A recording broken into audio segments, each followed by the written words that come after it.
Em nome do Pai, do Filho e do Espírito Santo. Amém. Louvado seja o nosso Senhor Jesus Cristo. Querido irmão, querida irmã, nós nos encontramos no 23º domingo do tempo comum. A primeira leitura nos coloca diante da sabedoria da vida. O que é necessário para ter a sabedoria da vida? Entendemos que a sabedoria da vida, ou a forma certa de viver, está ligado com aquele que nos criou. Portanto, somente Ele pode nos dizer como devemos viver e como podemos nesta vida alcançar a plenitude para o qual nós fomos chamados à vida. Ou seja, somente Deus, nosso Criador e nosso Pai, pode nos mostrar o caminho verdadeiro para que a nossa vida tenha sentido, para que possamos cumprir a nossa missão. Esses desígnios de Deus ou a vontade de Deus para a nossa vida não se alcança pelo raciocínio. É verdade que é possível meditar, raciocinar, mas a Sagrada Escritura, aqui no livro da Sabedoria, vai nos dizer que isto é um dom concedido por Deus. Deus nos concede os seus desígnios. Ele revela, ele manifesta a sua sabedoria, nos concede a sabedoria que é dele. Diz assim a palavra do Senhor: acaso alguém teria conhecido o teu desígnio sem que lhe desses sabedoria e do alto enviasse teu Santo Espírito? É assim para que nós possamos, todo o nosso coração, percorrer o caminho do Senhor. E este caminho que seguimos do Senhor, seja um caminho reto, ou seja, segundo a vontade, segundo o querer, segundo o coração do nosso Deus, é necessário que Ele nos revele. É assim que Jesus vai nos mostrar, revelar esta sabedoria, dom do alto, próprio do Espírito Santo, que habita em nosso coração e ao longo da nossa caminhada vai nos revelando, manifestando esta sabedoria. Jesus vai dizer que para poder segui-lo, para ser seu discípulo, é necessário renúncias. E dentro dessas renúncias nós temos, logo no Evangelho de São Lucas, no capítulo 14, a importância de desapegar-se, de renunciar à importância da família. Não é a família.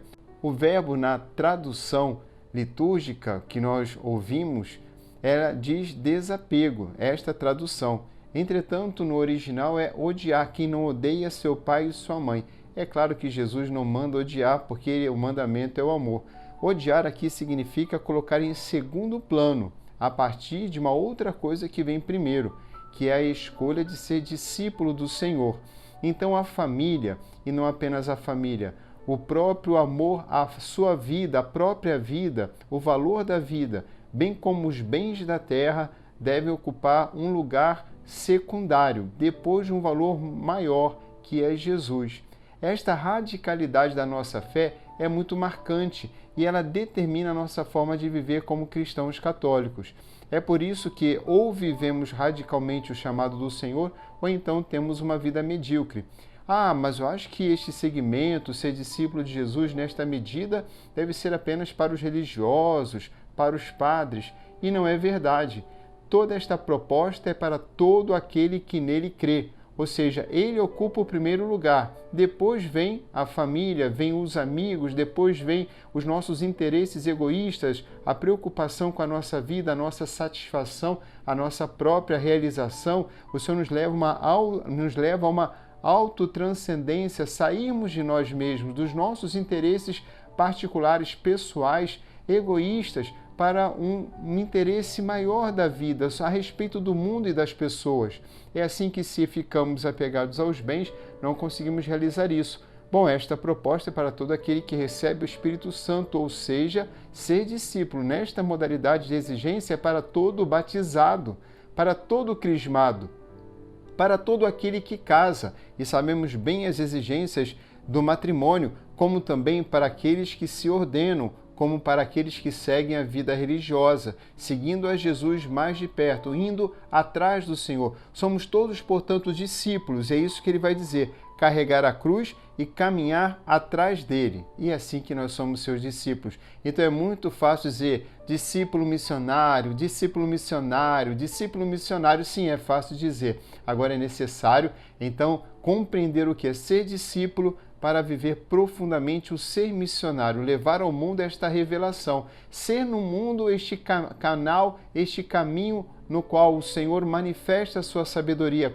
Falávamos na primeira leitura, não apenas revela a sua sabedoria, aqui dá a sua sabedoria, como também por meio de nós o Senhor pode, enviando do alto, por meio do nosso sim, da nossa missão, do alto enviar o Espírito Santo. Como os apóstolos que, após Pentecostes, oravam e clamavam o Espírito Santo, o batismo no Espírito Santo, para que as pessoas pudessem ter o poder do Espírito Santo, toda a força do Espírito Santo agindo para viver como autênticos discípulos e, por consequência, missionários de Cristo.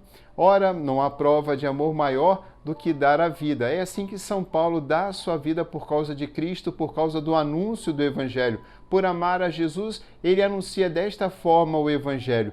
É assim que na segunda leitura nós temos a oportunidade de compreender essa radicalidade do segmento cristão. Nós temos ali São Paulo escrevendo a Filémon. Nesta sua carta, bem curta, ele vai pedir por Onésimo, que ele tornou cristão no seu tempo de prisão. São Paulo não quer criar uma confusão, porque o escravo era um direito, uma propriedade. Para que esta confusão não se desse, ele envia, então, Onésimo de volta ao seu dono, ao seu senhor. Esta era a realidade da época. Entretanto, aqui o cristianismo vai provocar aquela revolução, do qual falávamos a partir do Evangelho, daquela sabedoria que vem do alto. Filémon, agora, deve acolher Onésimo não apenas como escravo, mas agora como um irmão na fé. Assim vai dizer São Paulo, não como um escravo, mas como um irmão querido, querido como pessoa humana, querido como irmão no Senhor. É assim que na prática do cristianismo houve uma grande revolução. Dentro das estruturas sociais, muitas vezes organizadas de uma forma injusta, os cristãos são justos, porque vivem segundo o coração de Deus, segundo a sabedoria do alto, segundo o mover do Espírito Santo. Aqui, portanto, nós temos a grande festa a participar. E agora compreendemos como devemos participar desta festa da salvação, como verdadeiros discípulos do Senhor. E aqui nós temos como batizados, como crismados, como casados na igreja, como sacerdotes, como religiosos, enfim, como batizados, como filhos de Deus. A radicalidade do seguimento do Senhor, a radicalidade do amor, a radicalidade do serviço. E é isso que realmente provoca a transformação de vidas, tanto dentro da nossa família, como no nosso emprego, no nosso trabalho, em todas as relações. É a partir daí, não de fora, mas a partir de dentro da ação do Espírito Santo, que o mundo se torna diferente, a partir do nosso comportamento, a partir das nossas escolhas, segundo a sabedoria de Deus. O Senhor esteja convosco. Abençoe-vos o Deus Todo-Poderoso, Pai, Filho e Espírito Santo. Amém. Vós fostes, ó Senhor, um refúgio para nós.